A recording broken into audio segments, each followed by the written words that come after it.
Hello, and welcome to this Isabellenhuette webinar. My name is Matthew, and I will be your Global Spec moderator, and I want to review a few housekeeping items with you before we begin. Please take a moment to familiarize yourself with the operation of the user interface for today's webinar. The large window with the heading Presentation in the upper left is the primary window for today's session. Just to the right of the main presentation window is the Speaker Bio window with background information on today's presenter. Just below that is the Q&A window. At any time during the presentation, you can enter a question into the box in the lower section of the window and click Submit. Your question will be placed in the queue to address when we get to the Q&A session. At the bottom of your screen, you will see additional buttons to enhance your webinar experience. To see what a particular button does, just place your mouse pointer over it and a tooltip will appear with a description of the button's function. Now I would like to introduce today's presenter, Dr. Jan Marian. Dr. Jan Marian is a physicist and received his PhD in materials science from the Max Planck Institute of Metals Research in Stuttgart, Germany. His first industrial position was with IBM in the hard disk division, especially in the area of read and write head manufacturing. Based on that experience, he took over the responsibility for R&D in a spin-off company developing AMR, GMR, and TMR-based sensors for industrial and automotive applications. For the past decade, he has worked for Isabellenhuette, responsible for all R&D activities for precision alloys, precision power resistors, and measurement technologies. Dr. Marian, welcome to today's event, and with that, I will pass things along to you to get started.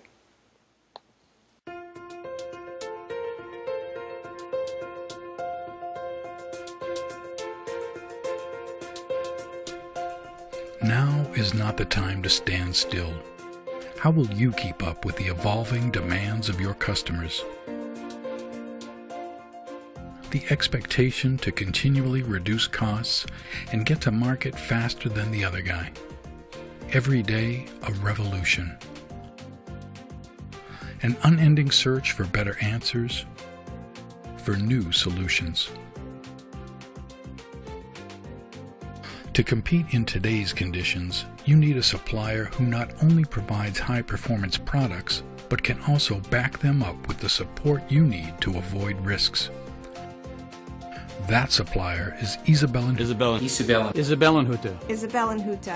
You can expect more from us. We supply precision and power resistors, precision alloys, and precision measurement technology. We're not yet a household name everywhere, but we are one of the most trusted partners in automotive, aerospace, industrial, and medical OEMs around the world. Isabellenhuette. We've got a high-performance track record for solving tough problems in electronic component and precision materials design. We believe that imagination and innovation fuel progress. We go beyond the specs to tackle our customers' toughest challenges. We want them to expect more from us. Expect more from Isabellenhuette. We're always looking for new answers, for new ways to help you win. We push aside the barriers that stop others. We're relentless in our efforts, continuously taking technology to the next level. We want you to expect more from us. At Isabellenhuette, we supply products that exceed expectations, backing them up with customer support that raises the bar. We're here to earn your trust, to support your revolution. Expect more from Isabellenhuette. We want you to expect more from us. From Isabellenhuette. Expect a lot more from all of us. From all of us. All of us. From Isabellenhuette. Expect more from Isabellenhuette.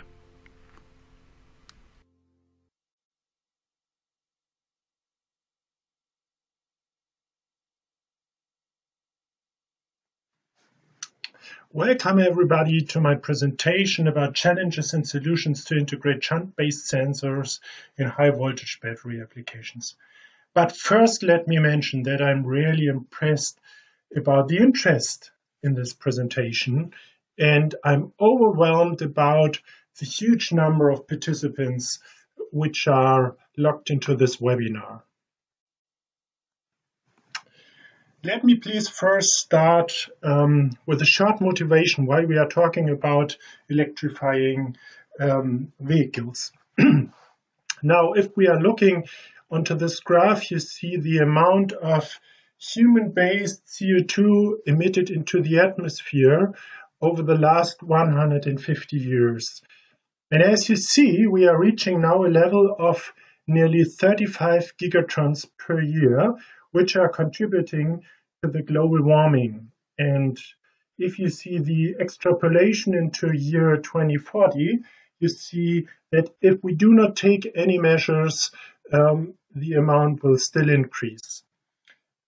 Obvious, this will not lead to the Paris goals of keeping the global warming within 1.5 to 2 degrees Celsius.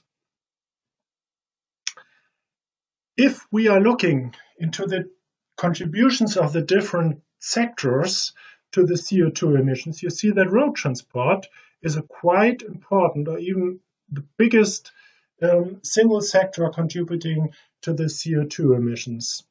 And this is the main reason why we have to consider measures to reduce the CO2 amount emitted to the atmosphere by road vehicles and especially by passenger cars. Now, when we are talking about transforming the mobility sector towards carbon neutrality, we are talking mainly about using renewable electricity for the mobility. And there are three options so far. The first one is the battery electric approach, which stores the electricity directly in the battery of the car. While the second path is the fuel cell car, which uses hydrogen produced by renewable electricity. And the third path is using a conventional combustion engine, but synthetic fuels which are generated by renewable electricity. These three paths differ significantly in the efficiency.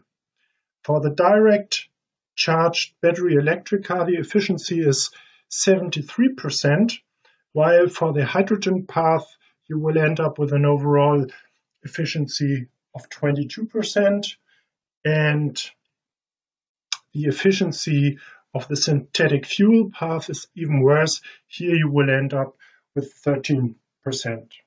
Obviously, there are other considerations, for example, the range of the car or the availability of the energy. But in terms of efficiency, the battery electric car is the most efficient way, and this is why we think that the battery electric car will take a significant portion of the new energy car concepts of the future.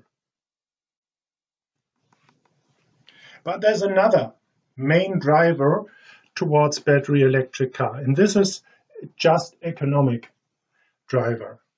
Here you see the overall cost for the batteries divided into the cost of the cells and the cost attributed to the pack.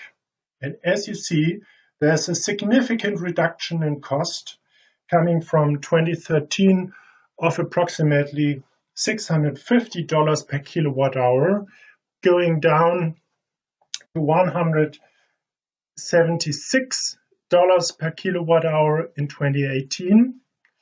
And now in 2020, we are closely or even have reached the $100 per kilowatt hour for the entire battery pack. And this is considered to be a game changer. Once you're below the $100 per kilowatt hour, the battery electric car becomes very competitive compared to the conventional combustion engine car. Here you see all major components of a battery pack of a passenger car. So you have the battery itself, you have switching elements, safety elements, you have the battery management system, and you have the drive electronics. And we are using shunt-based measurements for the total current which is flowing in or out the battery. And typically we are located on the minus side of the battery. And in the following, I will talk about shunts as a component and the options to integrate these shunts into a battery system, as well as entire electronic sensors which are shunt-based, and I will show what options there are and how you can integrate these into the battery systems.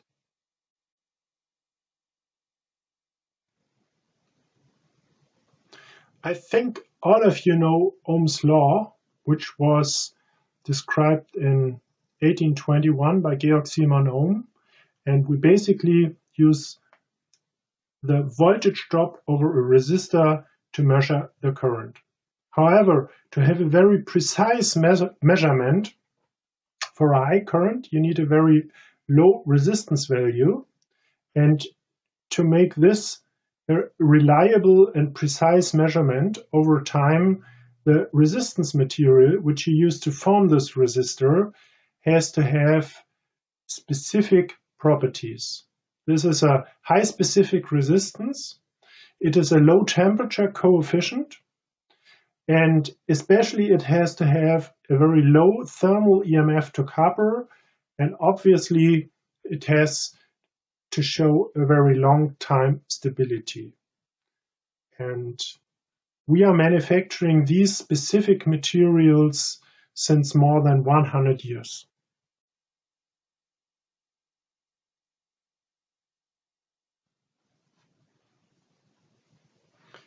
A typical shunt for automotive battery applications is shown in the image on the top left. It is formed out of the resistance material, which you find in the middle of the part. And typically we use for these parts manganese or zeranine.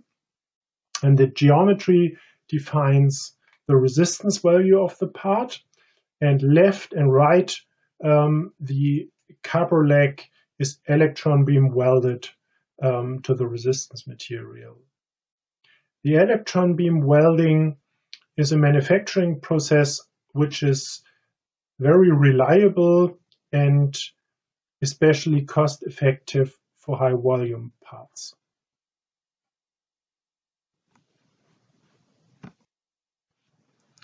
One of the most common used parts is the so-called BAS shunt. You will find this in a variety of applications and cars. This is a shunt which was originally designed for the 12-volt board net systems.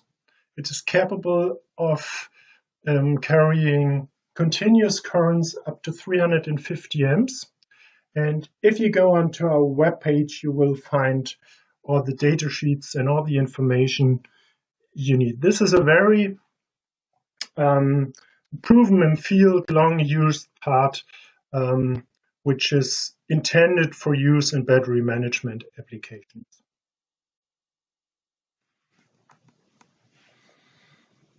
If you're looking especially for automotive application, you have to be sure to choose the right part which has the extension automotive. There are some differences to the non-automotive parts, especially the automotive parts are fully qualified according to the ASCQ 200.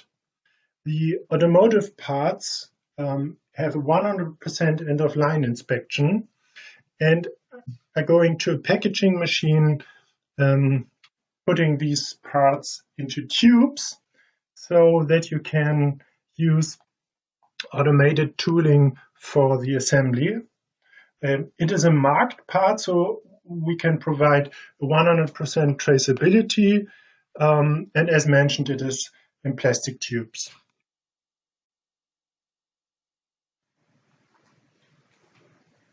For applications with higher currents, there's another part available which is called BAX. This part has not only thicker copper, it is 4 millimeter of thickness, but has also 36 millimeters in width as compared to 20 millimeters for the BAS. And it is available in a 20 microohm and in a 5 microohm version, and is thus comparable with battery systems which need 1000 or 1500 amps of continuous current.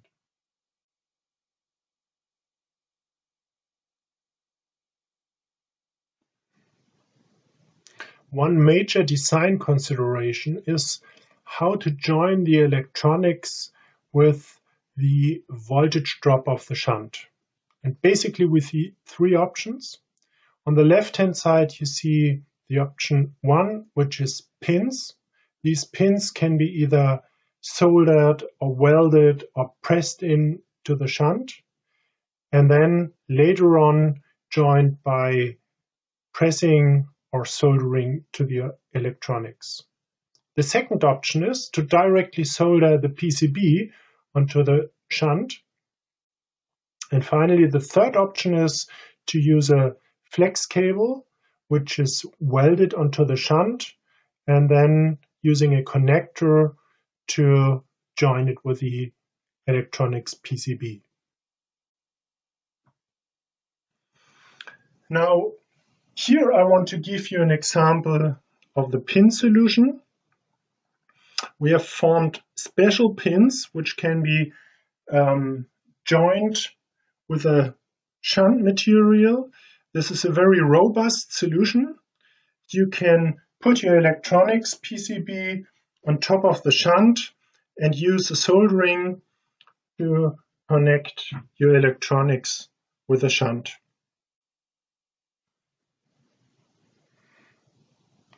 Pressing in pins is a very robust process.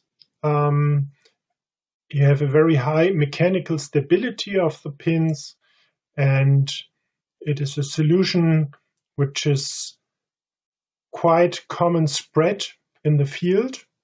However, the pins can be pressed in only in the copper material, left and right to the resistance material. And thus you have some contribution of copper, and thus increasing the TCR of the entire measurement. So it would be advantage if you want to have a very low TCR measurement to have pins inside the resistance material.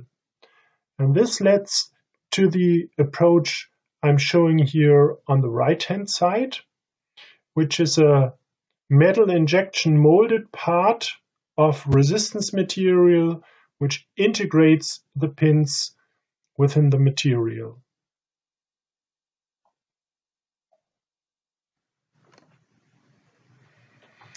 Metal injection molding is a metal powder-based technique which is well known for structural parts like titanium parts or steel parts. Basically, you're mixing up metal powder with organic binder material, then using injection molding machine to form a green part. You remove all the organic part by a debinding process and do a sintering to form up the final part. We have developed a formulation with our resistance material to form resistive elements by injection molding using this route.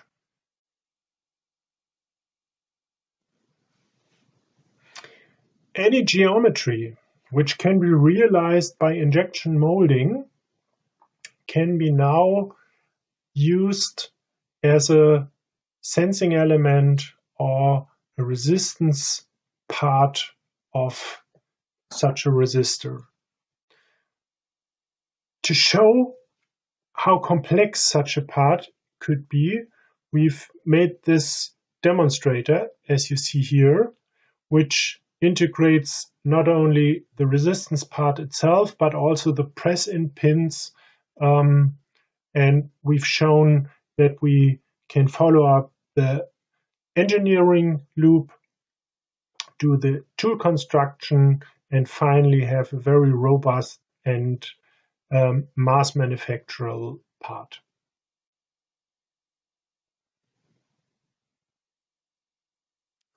On the top left, you see the final MIM part as I've described on the slide before. This part is welded to the left and right copper leg. And finally, on the third picture, you see the pressed-in PCB. As this still looks like a more or less conventional shunt, I think you can have an impression of how easy it can be to adapt the entire geometry of the resistor to a specific geometry in your application, as no longer the resistance material needs to be a punchable part or a sheet material part. So we see a lot of options to form custom specific parts which should be able to integrate very well in situations where you have limited space or other restrictions which cannot be assessed with conventional shunts.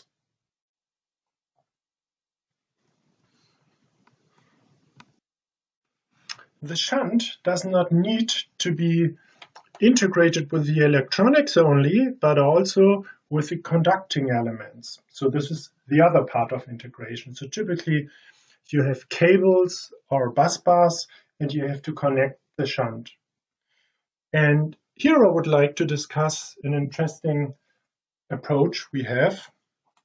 We have developed a material called Isarcon, and this material is characterized by good conductivity and also a high strength. In this diagram, you see in the x-axis the shear strength of the material, and on the y-axis you see the conductivity in percent of the conductivity of copper, the so-called IECS value.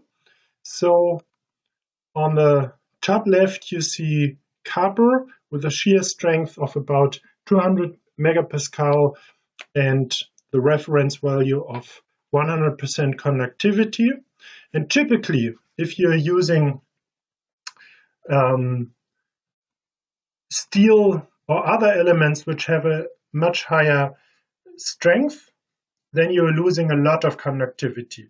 And our Isarcon material has about 80% of the conductivity of pure copper, but a strength which is comparable to stainless steel.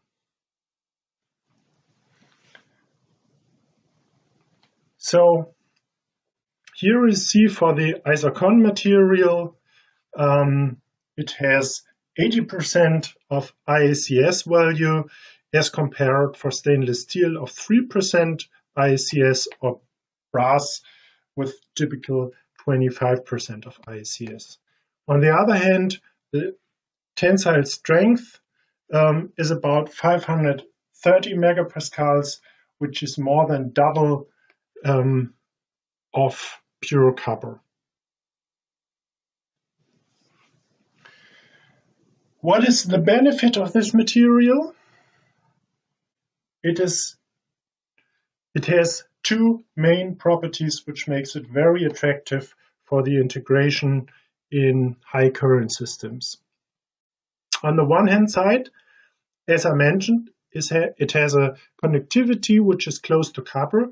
So if you're using it for conducting current, you do not have a lot of power loss within this material, as compared, for example, if you're using stainless steel to connect parts. On the other side, you also have a very good thermal conductivity. So whenever you're generating some heat, for example, by the shunt itself or by other parts you have in your high current system, you can easily generate an overheating in some areas if you have parts which are not good conducting the thermal heat. But if you're using this material, you have a thermal conductivity which is very close to copper. Here I want to show you some results. We have compared a steel bolt with an isocon bolt. And the two images on the top, you see the geometry. So in the middle, you have a shunt as a heat generating element. And on the one hand side, we are using steel bolts. On the other side, we are using isocon bolts. And as you see, especially if you go to high currents, the overheating of the steel bolt is significant because steel is not a good thermal conductor, whereas on the other side, even with a current of 300 amps in this example, there's no overheating of the part if you're using isocon bolts.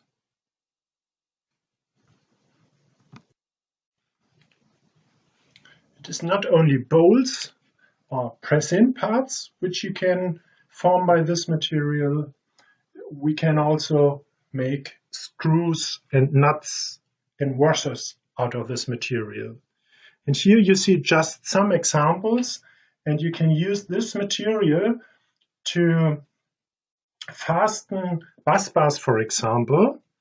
And now the screw and the nut do not only have a mechanical function, but also contribute to the conduction of the current. And this significantly reduces the contact resistance and thus the heating you have at such joints. I would like now to change to the electronic measurement modules, where we've done all the integration of the shunt with the electronics into an automotive qualified sensor. The state-of-the-art module which we are delivering into several automotive platforms right now is the IVTS, and it is a sensor which offers a very high accuracy. So initial accuracy of the sensor is 0.1%, and the total accuracy, including all thermal and lifetime drift effects, is 0.4% of reading. Optionally, you can also have up to 3 voltage measurements included into the sensor, and you have an internal coolant counting feature, and the resolution is for a 300 amp sensor given by 10 milliamps, and for the 1 kiloamp sensor it's 47 milliamps.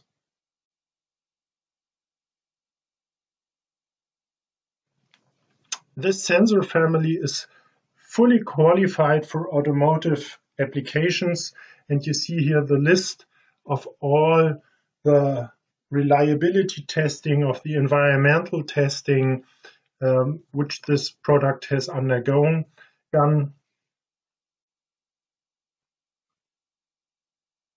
So this is by far the most fast way to integrate a current sensing solution into a battery pack.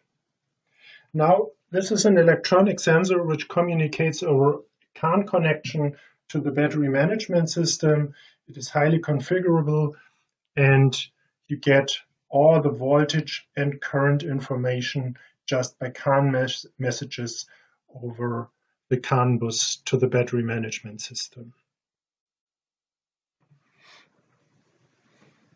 For the next generation of battery sensors, the level of integration will be even higher. I mentioned for the IVTS, you have 3 additional voltages you can measure.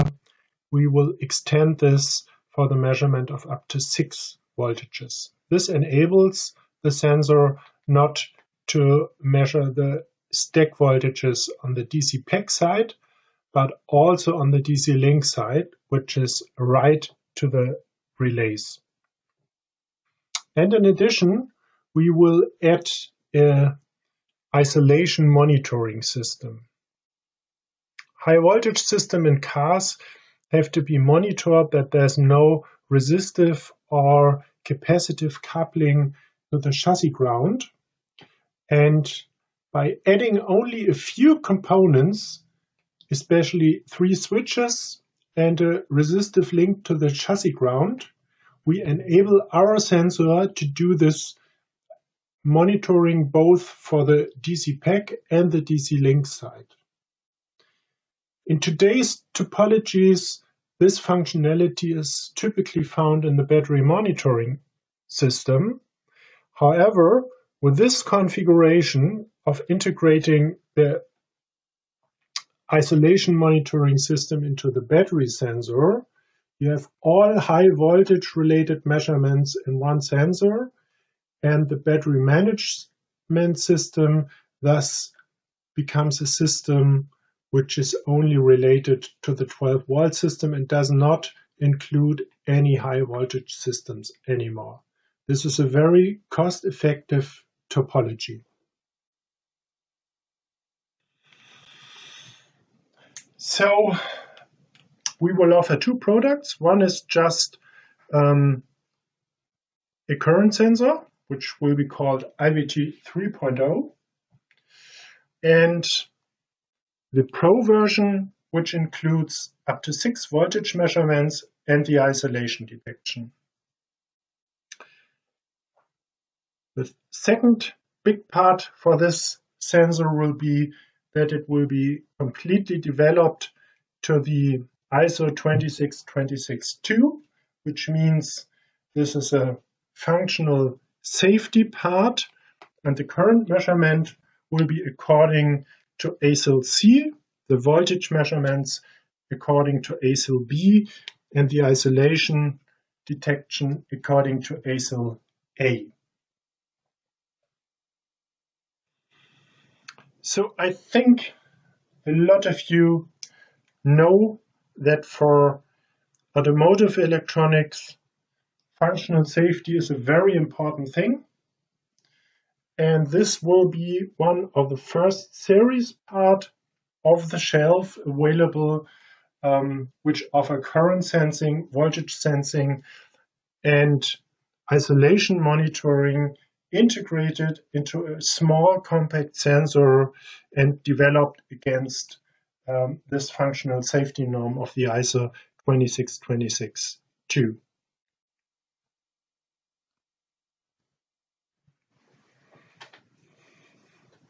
So here you see the comparison of the 3 different battery sensors, the IVTS, which is the current available product, and the IVT 3.0 and IVT 3.0 Pro, which will be the next generation products. As mentioned, the IVT 3 family will be a functional safety part offering current measurement with a rating of ASIL C, voltage measurement of ASIL B, and the isolation detection of ASIL A. The IVT3 is intended mainly for the battery electric vehicles and will be offered in a version of 1000 amps. It will have different options for the communication. We will start with a CAN 2.0B, and then there will be soon an option for CAN FD, and later on there will be also versions for trucks, which is the SAE J1939 protocol, and for industrial applications with the CAN Open protocol. all sensors are intended for 800 volt batteries, so the voltage measurement range is up to 1000 amps, and also the galvanic isolation is on a 1000 volt basis.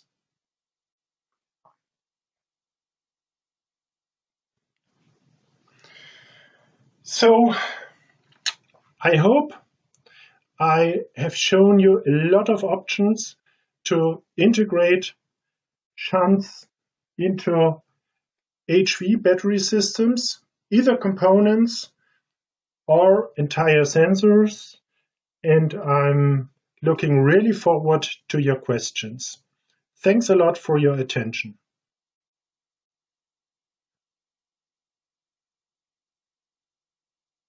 Thank you so much for that great presentation. Now let's get to the Q&A. We have some questions that have come in from the attendees, so we are going to move into answering those right now. If we don't get to your question, don't worry, we will have an answer for you following the webinar. If you'd like to submit your question now, you can do so by entering it in the Q&A box and clicking Submit.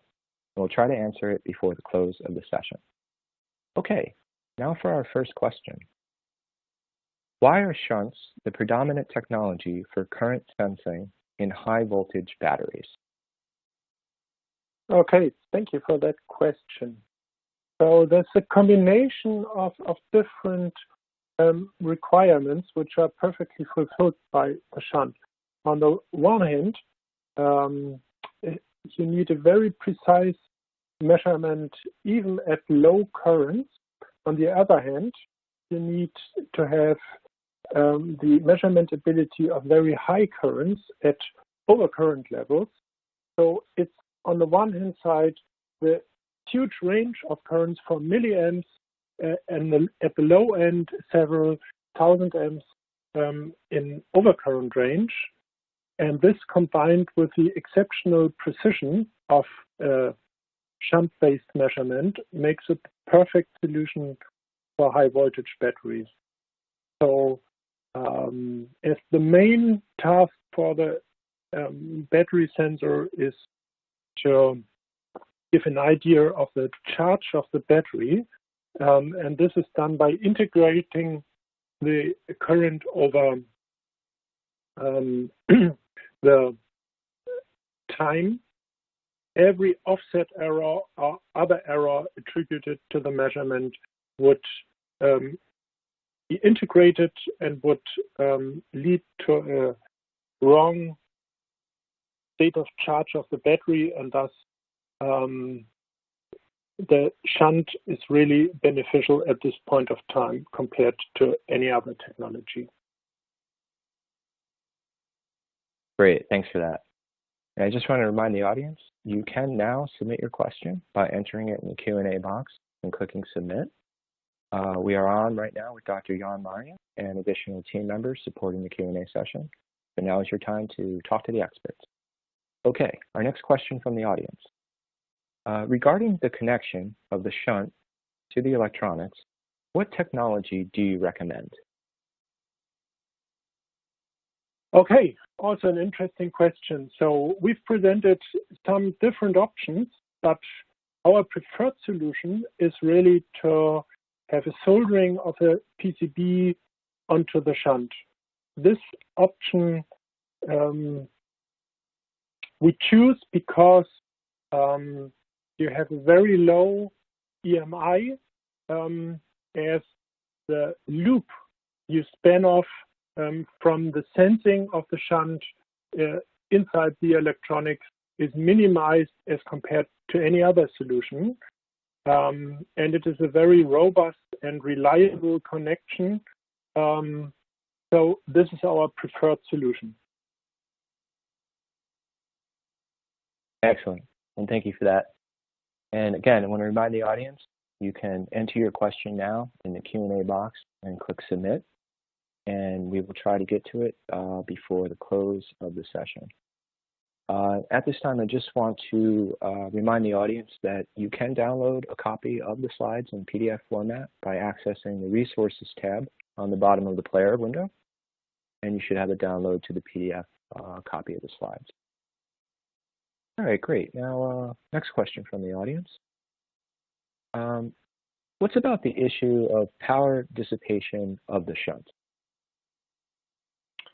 Okay, also an interesting question. So if you read textbooks from like 10 or 15 years ago, shunt is regarded as a technology which is limited to a few tenths of amps. However, as electronics has evolved and now we can measure signals as low as 1 millivolt of very high precision, we can lower the actual resistive value of the shunt to a very low level so that power dissipation can easily be handled even if you have a continuous current of several hundreds or even thousands of amps. So right now, this technology has a maturity that you can really build up, as in this case for automotive applications, sensors with ratings of 1,000 amps continuous current with the power dissipation of like 10 or 20 watts, which can be easily handled by a proper thermal design. Excellent. Thank you for that. Okay, now for our next question. Which automotive safety integrity level, ASIL, is necessary for a current sensor? Okay, so if we are talking about high voltage systems, the entire electronics is now safety relevant issue, and we as a component supplier do not do the safety assessment for the entire car. So different OEMs come with different requirements, but as we see the market, most OEMs come to the conclusion that an ASIL C for the current measurement is necessary to fulfill the safety goals of the car. And as a comment, this is mainly attributed to the event of overcharging or undercharging the battery, which could lead to severe damage of the battery. And to prevent this, in most cases, we will find a rating of ASIL C for the current sensor. Excellent. Thank you for that. I just want to remind the audience, we are now in the Q&A session. You can submit your question by entering in the Q&A box and clicking submit. We'll try to get to it before the close of the session. Okay, our next question from the audience. What is the bandwidth of your BMS shunt sensor?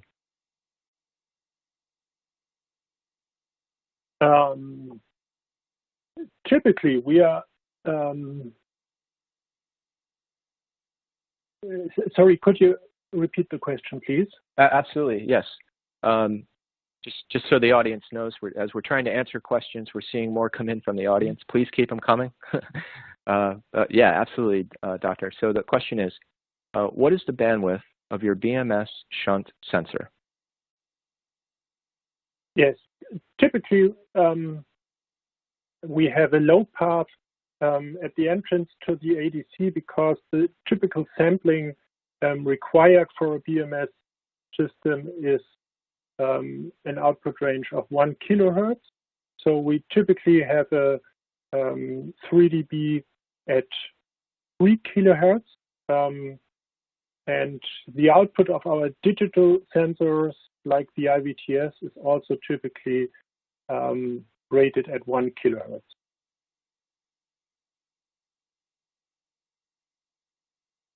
Excellent. Thank you. And were there any more comments from the team? Okay, great. Let's keep it going. So just want to remind the audience, we're in the Q&A session. Please send in your questions, entering it in the Q&A box and clicking submit. Okay, now for our next question. What is the main advantage of integrating a battery What is the main advantage of integrating a battery monitoring into a current sensor? Okay, I assume that this was attributed to our further development where we have the installation monitoring of the battery integrated into the battery current sensor.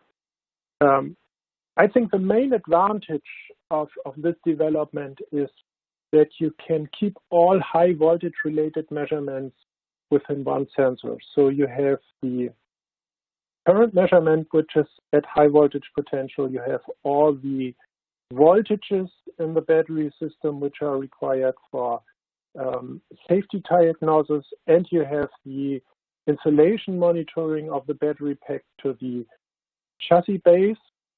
And all this can be communicated over an isolated CAN bus. So the battery management itself does not need any connection to the high voltage system anymore. And this makes the entire topology of the system much more easily. Excellent. Thank you for that. Okay, now for our next question. What is the main advantage of the MIM shunt you mentioned? Well, the main advantage of the MIM shunt is that we can have application-specific geometry of the shunt in cases where the space is very limited or where you have any sort of bending or other elements going around where you cannot fit with a normal plate-shaped shunt. You can form a sensing element which fits perfectly into the given geometry. And in addition, you can have further elements like pins or cooling pins or whatever within one single part. I think this is the main advantage of the MIM solution I presented. Great, thanks for that. And we still have some more time, so please send in those questions and we'll try to answer them. Okay, our next question.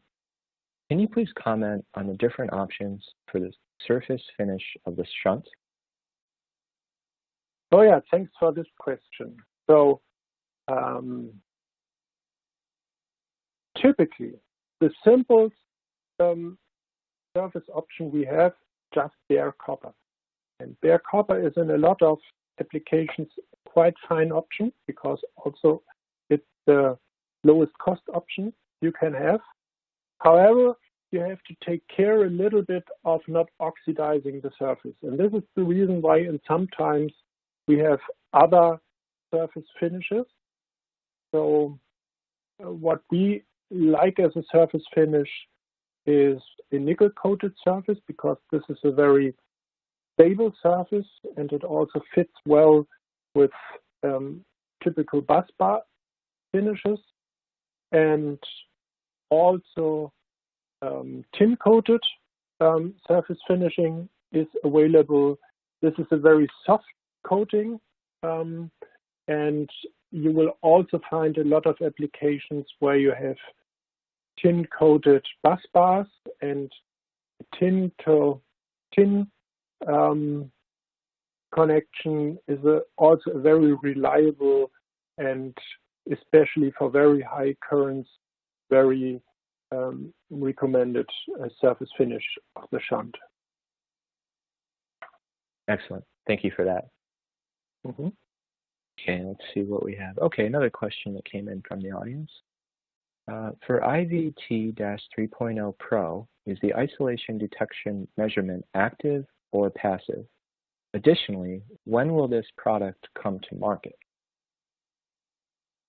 Okay, thanks for that question.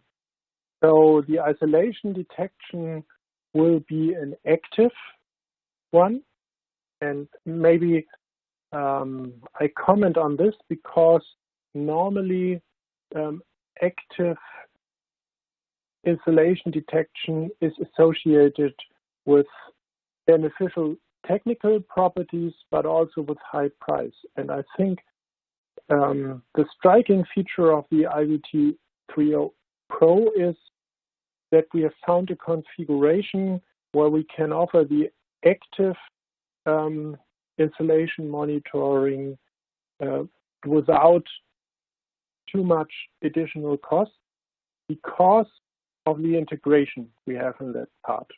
So as we use a lot of components we have already in the sensor, the additional cost associated with this is limited, and we have the option to both monitor into the link part as well onto the pack part, and have to distinguish between all the resistive and the capacitive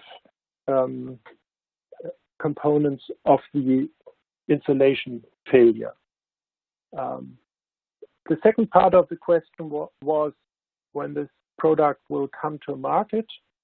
So samples will be available mid next year, and SOP is planned in the first half of 22. Excellent, thank you. We all have something to look forward to. All right, it looks like we have one last question in the queue. So if you would like to submit your question, please do so now. We'll try to answer it. But for now, this is the last question. Okay, why do you use the conductive fastening elements also for the thermal design of your system? Okay, yes, also a good question. When we first worked with this conductive fastening element, basically the idea was really to have fastening elements which conduct the current. But obviously, if you have a good electrical conductor, it's also a good thermal conductor. And we've seen applications by the customer which were thermally not well designed. So they had, as I had in the presentation, connection elements which were made out of steel. And this led to a significant overheating of several parts. And we could help those customers to come to a proper thermal design by using these copper-based materials for, in this case, press-in bowls, as they have a superior heat conductivity, and we removed all the overheating in that application. Great, thanks for that. And it looks like we're going to wrap things up right there. So Dr. Marian, thank you so much for taking the time to be with us today, and thanks for taking the time to answer some questions as well. I'd like to also thank all of our audience members for being part of this webinar event. You will be receiving an email from us with a link to the on-demand version of this presentation, so you will be able to come back and watch this again or share it with your colleagues. Lastly, please take a moment to complete a survey which will appear on your screen at the end of this live webinar. For on-demand viewers, you will find the survey located along the bottom of your attendee console in the survey widget. Again, thank you for taking the time to attend this webinar event. Take care, and we will talk with you soon.